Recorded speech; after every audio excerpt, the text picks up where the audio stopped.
Hello everyone, this is Julian from Kanen Coffee, and today we got a VBM espresso machine, E61 group head with us in the shop today. And pretty much what we did with the machine is we did a complete overhaul. What that entails is we take apart this whole group head completely, all the pieces, replace what is needed to be replaced, clean up what needs to be cleaned up. There was quite a lot of skill in the machine also. Fix the lever.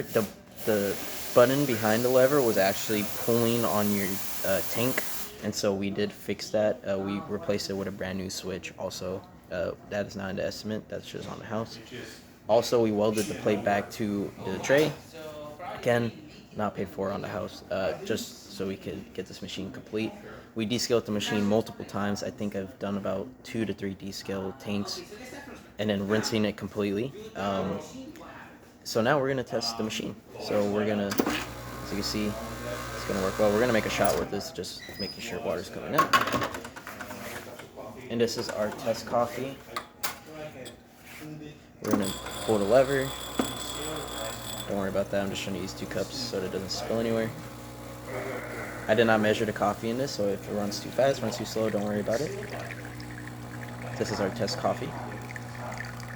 As you can see, water is coming out pretty well, pretty smooth. That works. Now we're going to test the steam function, because the steam function is easier to test.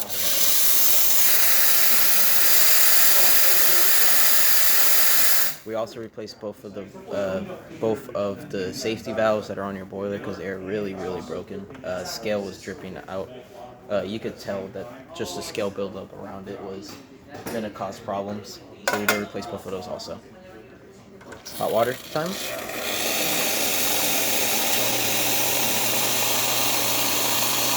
As you can see, working well.